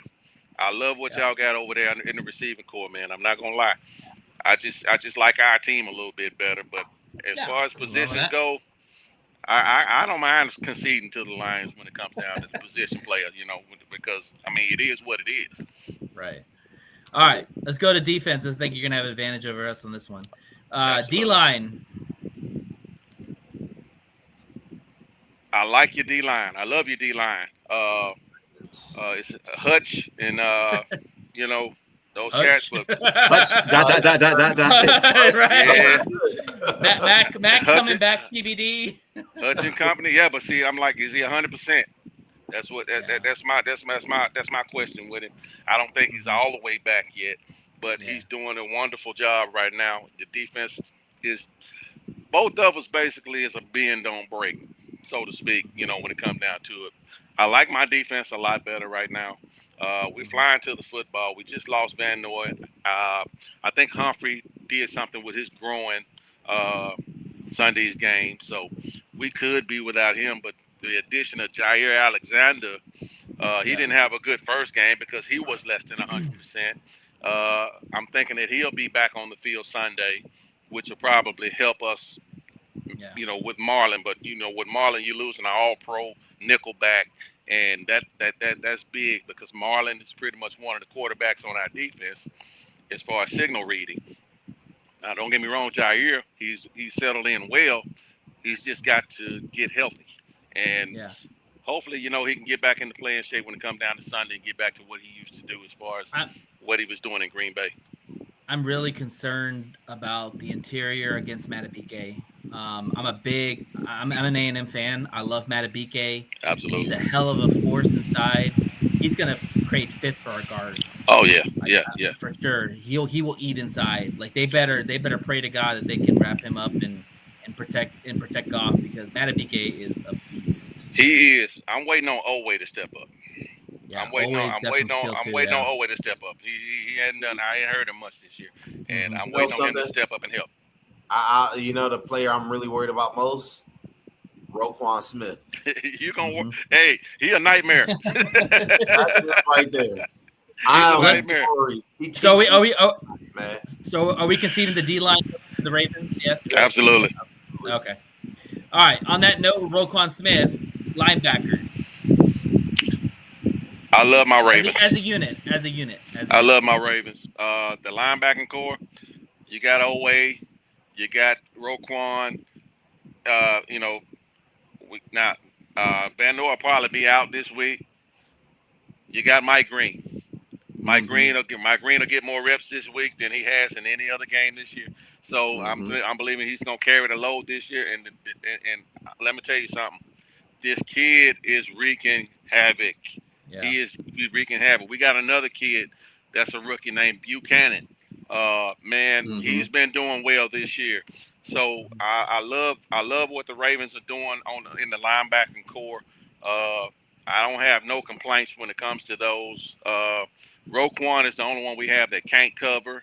So if you attack Roquan, you have better success as far as attacking the linebackers up through the air. Roquan is our weakest link. And really? As far as coverage, as far as covering receivers, I thought he was one of the better covered linebackers in the NFL. You can torch Roquan if you got a good back out of the backfield. You can torch Roquan. Roquan ain't all. I mean, he's good from sideline to sideline. He can get to you. However, when it comes down to covering receivers, he's not going to be able to stay step for step with you if you get a little opening. You're going to have to utilize Jahmyr Gibbs and Sam. Absolutely. Or Laporta, yeah, for sure. Absolutely. Yeah, absolutely. All right, so what's we say on the linebackers? I like Who's Ravens better. I like the Ravens. Mm-hmm. Yeah, Roquan Smith is pretty damn good. So yeah, Roquan Smith himself is a unit. Yeah, he's better than all linebackers we have. All right, this is where I think we're probably going to draw secondary. Oof. I like our secondary. I like our safeties though. I like our quarterbacks too. My secondary finally had a good game Sunday. So there's your answer.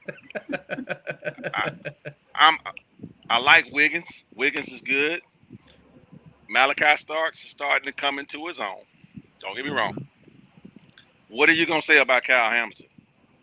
He's gonna be a problem. He's gonna be a problem. The only thing I'm worried about is that other corner, but with Jair Alexander. So I love my secondary, but that's on paper. Got to prove it on the field, and so far, all right. Let's say y'all won 52-21. You gave up 21 points. We won 41, but we gave up 17 points. How I normally pick my winners is I look at the score we gave up. So that's a 4-point deficit, and that's in our favor right now. You see what I'm saying? So what I say is I do like the fact that we didn't give up a whole lot through the air when it comes down to it. I do like my secondary a little bit better than the Lions, but I love the Lions secondary completely. Don't get me wrong. I'm not going to disrespect them in no way, shape, or form because they are top notch. I just like I just give mine the edge right now, just slightly. I have a question for you. Okay. What is up with Likely? Likely will be back probably in a few weeks. That foot, that foot injury. It ain't. That we're not the type that's gonna rush nobody back too quickly because we are deep at the position. Though we'd rather have him in there, we're not gonna risk because we gotta pay Isaiah. You know something? I think that was like a big strength of the Ravens as well, their offense as well. Like if you can use Likely and attack our linebackers, that would have been money all day. They like to run that two tight end set. But let me add this: don't discredit Charlie Kohler. Charlie Kohler is a great tight end. No, I like Kohler. He came from Iowa State. I'm a big fan of Kohler. And Kohler will eat you alive if you're not if you forget about him. Kohler will eat your lunch. Ravens is tight end you, man. I mean, exactly. Running back and tight end you. Likely Kohler. And Andrews ain't had a good game yet. Yeah, what's up with that? I mean, we didn't even mention that guy. What's up with that, man? Hey, when you're clicking everywhere they got else, Lamar Jackson and they got Henry. That's all they need. My thing is, he's a security blanket, but sometimes, as far as I'm concerned, you need more people to throw the freaking ball to than Mark Andrews. Yeah. So I'm not overly mad about it because we win it. However, when he needs him, I'm sure he can find him. Oh yeah, absolutely. All right. So secondary, what do we say? Secondary draw. I like Ravens, but if it's a draw, I can go with that too. I can go with that. What do y'all think? You think the Lions? You think the Ravens? I would say it's a draw. If we're talking secondary as corners and safeties, I'll say it's a draw. The only thing that would be holding the Lions back is Terry and Arnold because we still got to see a good, solid game. Hey, he's been clean, and his grade sucks, but you didn't hear from him a lot the whole game. But go ahead, Pete. What do you want to say? I would say that at safety, I think we got a slight edge because we have two of the best safeties. And talk about people that are grit. Don't let Brian Branch go crazy. Hell no. Don't let Zay Flowers come around there thinking he's just going to go up. No, Brian Branch is going to what on him. BB's Brian Branch down don't care. Lamar Jackson if he can. Brian Branch goes out there and plays like all the team did him bad. All the opposing team did him bad. He's going to go out there and punch people in the face. That's what he's going to do. You know what? Kirby is the finesse guy. Yeah. He's going to be the one standing out there in the center field. He's going to wait for those overthrows by Lamar. In the face. And if it's Lamar and he throws a bad pass, Kirby's going to get picked. Yeah, that's exactly what it's going to be. Our cornerbacks are still in process. Arnold still has got to show us his game too. Everybody's still. I think he's been all right. If you don't hear from him, that's DJ Reed, cornerback, right? DJ Reed is he's holding his own. I do want to see him pick it up a little bit. I think he's been playing at his pay grade right now. I need him to step it up a little bit, though. He does do good against the run. I saw him make pretty good run tackles. So, Jay, what you want to say? I was going to say this game kind of reminded me of the Kansas City Chiefs back in 2003, or the season opener.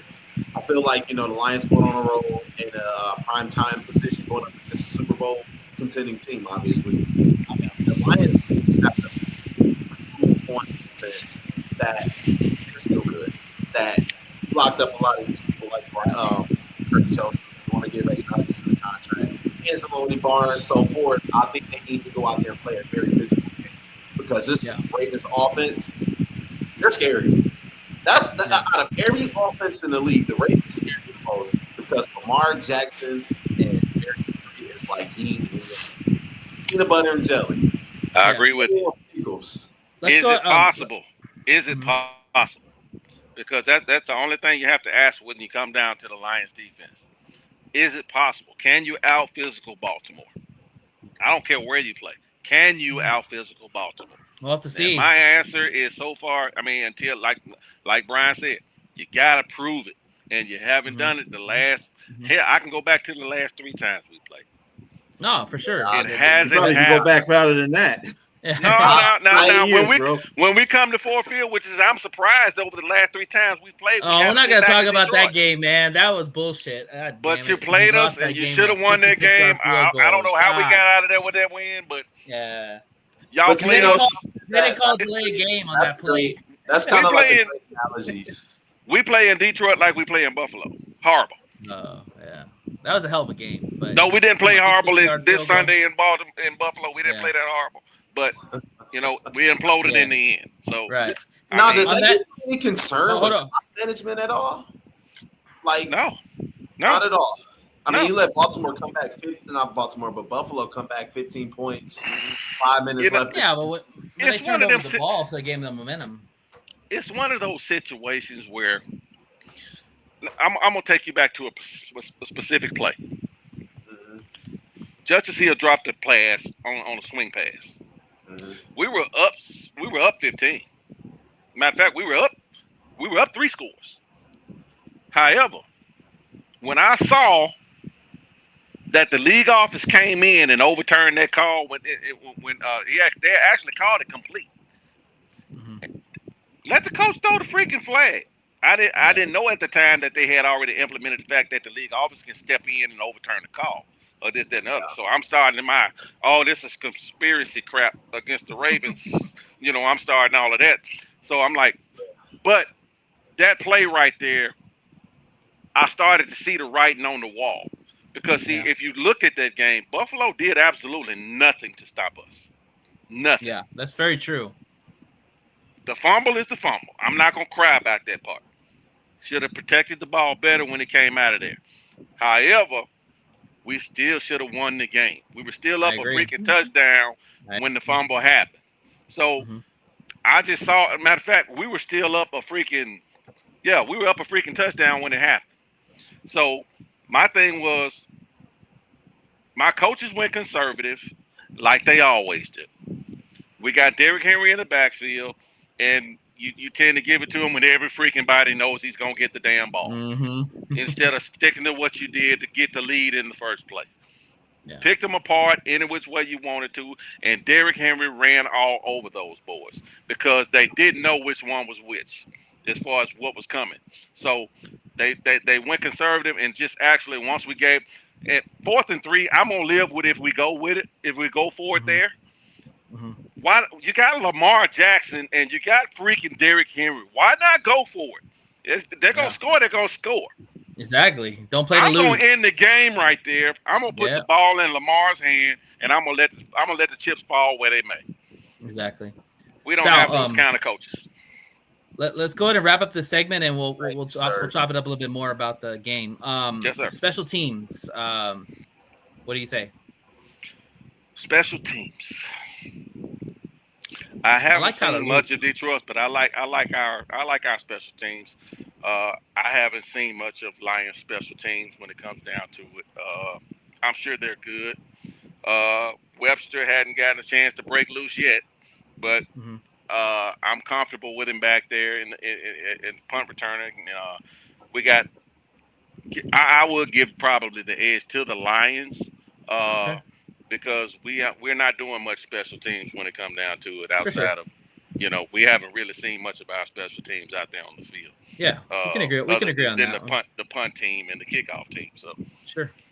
All right, and finally, coach. Oh, Lions. Whoa. I love Todd. It's funny you say that, but they are I love Todd Monken. Todd Monken is pretty much the only coach on my staff next to Zachary Orr. I like my D coordinator, but he can piss me off at times too with some of the stuff he called. The only person I don't have a problem with is Todd Monken. I love his offense, but my thing is I love Dan Campbell. Dan Campbell has balls of steel. We get some applause. And he is going to freaking go. I don't care if it's 4th and freaking 15. That goddamn man will go for it. There's not a wheelbarrow big enough for his balls. It's not. Right. It's not. And I wish more coaches had his balls. I wish my coach had. You're going to his start balls. seeing it a lot more. You're going to start seeing it a lot more. I wish my coach had his balls. A lot of trick plays and trick punts and stuff like that. I wish John Harbaugh had Dan Campbell balls. Woo! We'll get that on a bite there. All right, Sal. Well, we got a couple of minutes left, so talk to me about what your game plan is against us and your predictions and whatever else you want to say. The game plan is simple. Derrick Henry up your ass all night long because he didn't get a chance to do nothing last week because, I don't know what it is about Cleveland. They got a good defense, but, it's confusing when you can run all over Buffalo, but you can't run over Cleveland, But no disrespect. Myles Garrett and company, they're good up front, no disrespect. But that's Cleveland. They're gonna play you. They're gonna play you hard like anybody else. But I believe all the teams gonna get up more for the Ravens based on Derrick Henry trying to stop him and Lamar. I think everybody then accepted the fact that Lamar's gonna be Lamar. He's gonna get what he's gonna get. Ain't nothing you can't game plan for Lamar. I don't care what you do because he's gonna make you look very silly when he gets in the open field. If Lamar gets to the edge, if he got somebody open, he's going to let it fly. Lamar's becoming more of a pocket passer.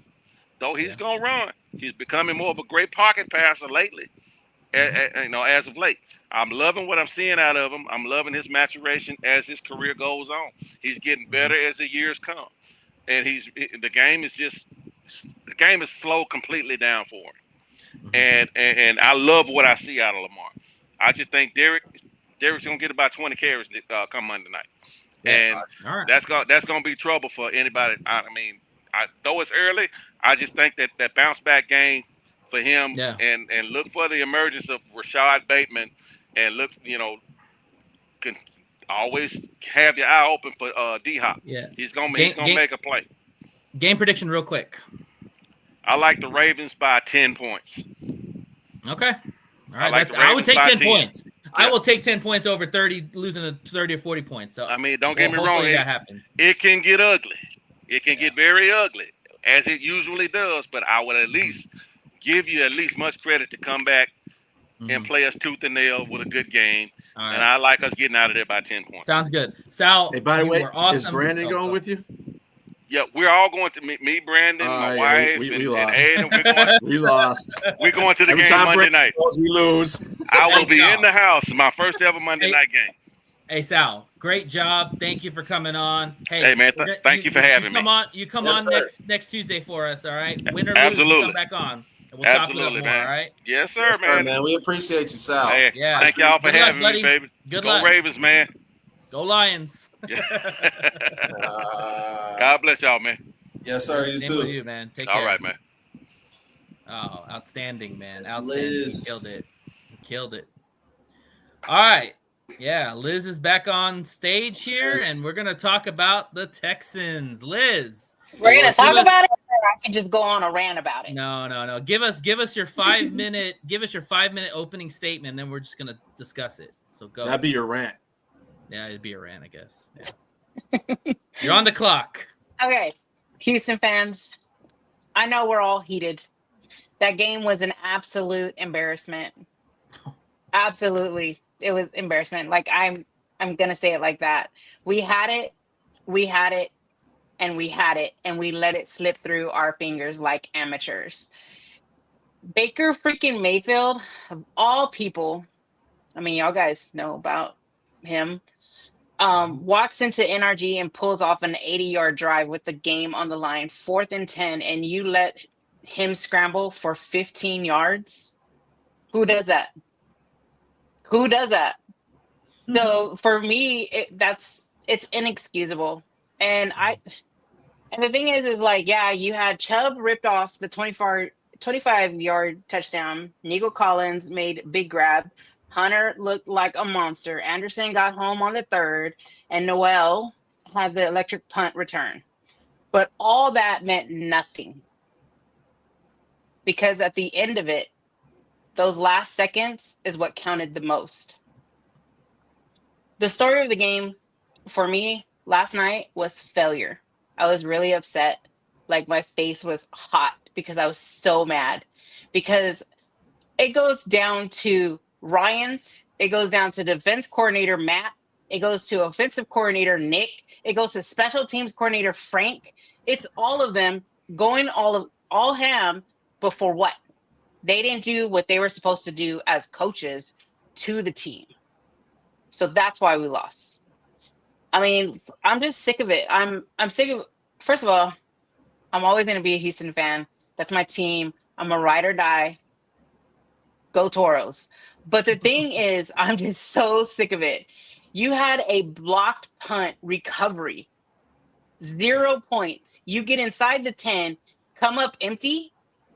How many more times do we have to say this? This isn't college, Stroud. You either execute or you lose. And right now, the Texans look like a team allergic to finishing games. Ouch. If I'm being honest. I don't care how much talent you've got, Stroud, Chubb, Collins, Anderson. Stars don't matter if you can't close the deal. The fan base, like, I was on Reddit all day today and last night. That's my thing. That's my blogs. But the fan base, we deserve better than a team that plays 55 minutes of football and then hands the other team the win on a silver platter. So wake the hell up, Houston. There you go. Enough is enough. Like, our next game is Jacksonville, and the game after that is Titans. Like, it's unexcusable. We need to have these wins now.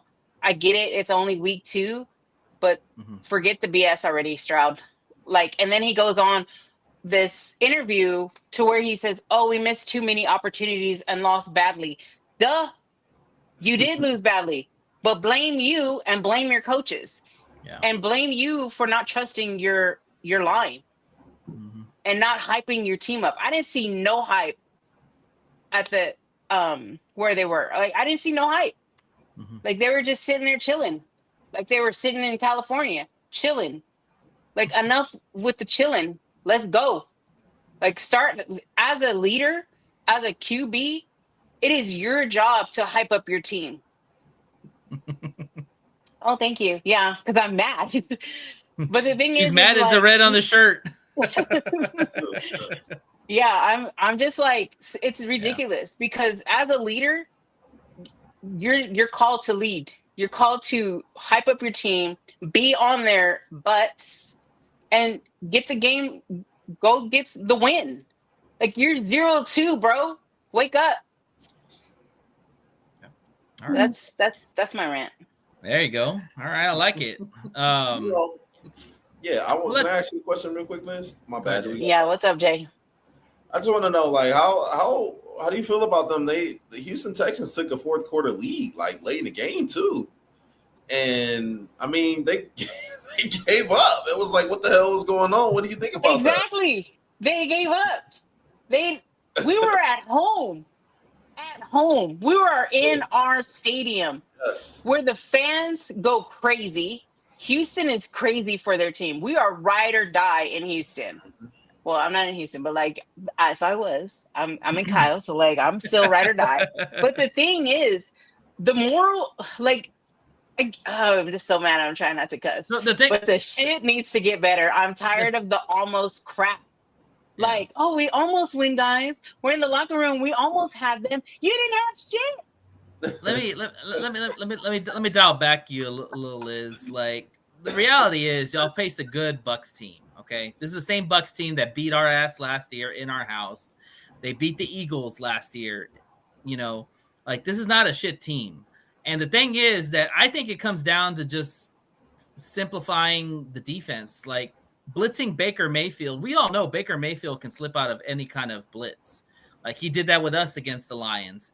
Like, you got to play more coverage on that. D'Amico knows that, you know, but I think that he got a little cute, you know, and he blitzed them and Baker made him pay. You know, if that doesn't happen, we're not talking about a loss. We're talking about a win. Let's be real. I mean, that was fourth down. Yeah. I mean, if you kind of like to. I'm gonna go back for a second. I'm sorry, B. Go ahead. If I kind of point to anything, it's the offense and that offensive line. Well, you were on the goal line and couldn't score. What? 4 times. The fuck? Yeah. That's why I said offensive coordinator, Mr. Nick Cali. Mr. I'm gonna go to Baja. Like, no, dude, you need to be on your team. And that's the thing. Like the Texans, the Texans in Tampa had this same. CJ Stroud broke Tampa's heart last season. If you remember, they were 6 seconds left, but this time Mayfield returned the favor Sure did. in our house, leading an 11-play, 80-yard drive, capped by what's his name? White's 2-yard touchdown run with 6 seconds on the clock. Who does that? White. What? Yeah, that was crazy. Crazy. We were on a Monday night, but I always say it's in any given Sunday day, given Sunday game. So why are you sitting pretty and cute thinking you won, Mr. Ryans, but you didn't win?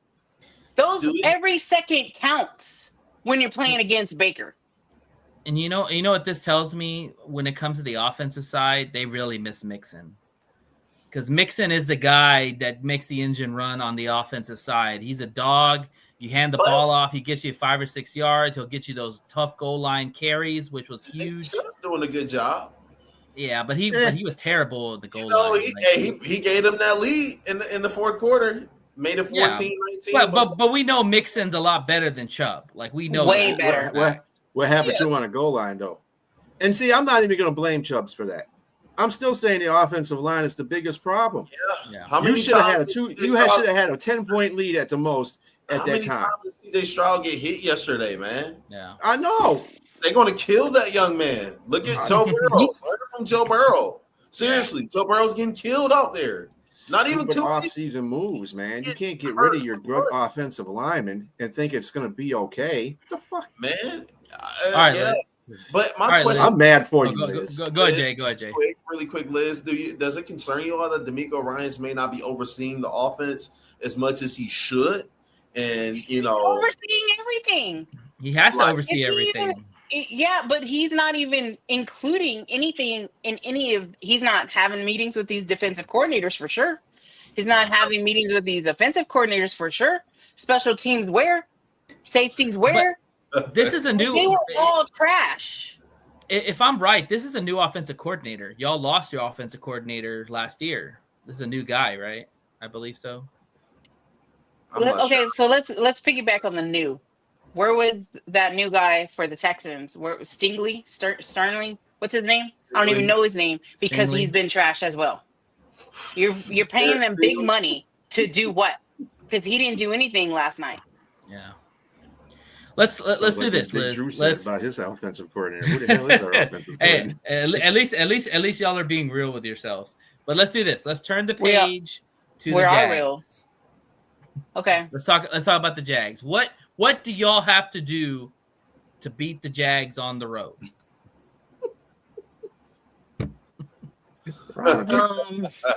That's philanthropy 101 right there. That's crazy.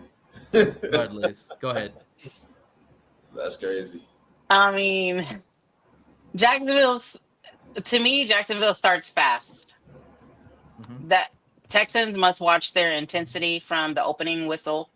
Secondary breakdowns give up big plays. Lawrence does a lot of turnovers to me. We bring pressure, like as defense, we do bring pressure to him. He is scared of the defense for the Texans. The only one I'm concerned I'm concerned about a couple. Like I know Hunter is talented, but the Texans should test him with motions and complex routes. But are they? We'll see. Campbell, I think it was Campbell in the Jags. I don't know. I feel like Texans can attack him with Collins and Brown on vertical. The other cornerback they have? Yeah. Mm-hmm. Mm-hmm. Yeah. I feel like that's all we need to do is just the pressure. Stay on them. Don't blow 6 seconds. Y'all did good against getting pressure on Baker. It's just that the one time you need to get pressure on him, you didn't Yes, do it. but the thing is, they didn't. Yeah, 4 sacks. What? Mhm. Yeah, we did, but What you do at the against end, they were giving up. They were already tired. They need to get on that cardio. Jacksonville. I mean, if you can really No, utilize. it's still early. It's still early. We're still. Yeah, We're I still mean, figuring yeah, things it's out. week 2, but here we come, week Yeah. 3. We have. Oh, this is a that, must-win for right? y'all. Y'all have to win this No, game. we have to win this. Absolutely, We have to win the absolutely. next 2. Those are our division. Right. There's no if, and, or buts, Ryans. Like, that's it. Like, this, you're gonna have to pull out all the rabbits out of the hat for this one. Now, 'Cause I don't know what. go ahead, Jay. Do you think D'Amico Ryan's to be on the hot seat if he loses this game? He should be. He's already in the hot seat when I blogged about him. Yes, because it doesn't matter if it's week 1 or week 2. We're 0-2. Like, if we want to be in the playoffs, I think that's a this little is where we extreme. need to start acting right. Mhm. I mean, the bottom line, the Texans can win games. They Talent's can. there. I've Yeah, seen their talent's there. talent. There's so much talent, but there's no discipline, no execution. I'm gonna say this about the Texans. It seems that for me, and yes, I know the O-line is a problem, no doubt about that. Mhm. Stroud's regressed. Okay. And I called that last year. He looks a lot different than he did that rookie year. And I don't know if maybe he's not reading the defenses quick enough or he's having struggles getting players the ball, but he's regressed and it's concerning because as a young quarterback, you want to see progression, not regression. And we're seeing that Maybe with he has Stroud a right now. girlfriend, and that's a problem. It's Maybe. hard for him because he don't have an offensive line. He lost Tank Dell and Literally. his only wide receivers that he really have is Nico Collins. Well, And- Hutchins is there. Noel's there. Yeah, Higgins Noel's is there. there. They Hutchins got is there. weapons. Yeah, they You have a know, lot of weapons. but it's really hard for him. I mean, his 2 top targets were gone. So Sure. I mean, it's But we it's can't a- just focus on those 2 targets because he has others to depend on. Right. But Yeah. it's him that doesn't want to depend on them. He's thinking, oh, week 4, Mixon's coming back, or oh, this and that. No, it starts now, and he doesn't trust them now. Yeah, he don't have no juice. I don't know where his juice is. I don't know. I haven't seen that he has a girlfriend in place, but he needs. He's his in juice back. H-Town. Who He knows, needs to man? You eat don't need a something. girlfriend. Well, apparently somebody's blocking his mind Oh, because he ain't doing shit on that field. That's a story for another day. All right, Liz, give us saying. your game. Give us your game prediction and a bold take for your game on Sunday. Okay, so for me, man, Houston needs to come with the fight to win. I'm gonna go Houston. I'm gonna go 27-21. Okay. And bold prediction. I pray that it's not just field goals, I like that. That's a good one. but I feel like maybe 3 touchdowns and some field goals. Okay. Yeah. All right. We got 2 minutes left. And that's Liz with her Yes. Toros. Thank you, Liz. Well Of done. course. Liz. Yeah, thank you. A shout out to my Texan subscribers and shout out to my Radical Church family and my girls, Ida and Yoli. Yeah, shout out to everybody. B, who else did Robbie was on the show? Robbie, Phoenix Fire, Yolanda, Ida, even Yolanda, John. I got to shout out John. Ida John, B, yeah, John was there. Yolanda, yeah, and the Mad Dancer. Yep. Awesome. And also too, great job by Big Drew. Shout out to him. Did a fantastic job repping his Bears. Shout out to Sal repping his Ravens. Hopefully, we'll be talking some smack when we win on Monday. We'll see what happens. We don't know. You didn't even choose them in the picks. You ain't winning. I said we don't know. I don't know. I really don't know. I hope I'm wrong. Hey, I'll eat crow and a victory all day. Shoot, are you kidding me? But anyways, we're gonna wrap up this show. Thank you again for tuning in. As always, tune in on Tuesdays at 7 p.m. Eastern Time, 6 p.m. Central Time Please like and subscribe to our show. There's a QR code at the end of the show. As always, fuck the Bears, fuck the Vikings, fuck the Packers, fuck anybody in the AFC South for Liz's team. This is the One Ass Cheek and Three Toes show signing off. Y'all have yourself a blessed evening. Go Lions, go Texans, Go Texans! And adios.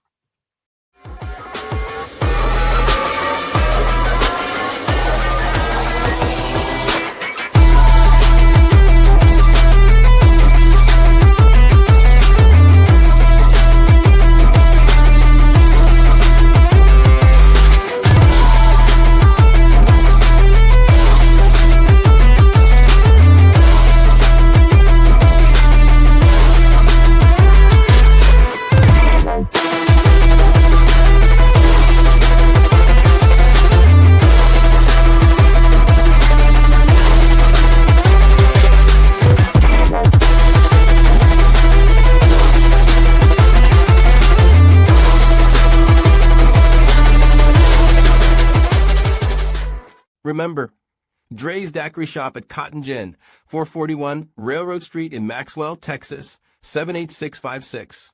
Daiquiris, food, football, and fun. All a part of a game day victory. If you subscribe to One Ass Cheek, Three Toes on YouTube, you'll receive 5% off your total purchase or a free shot. Proof of subscription required.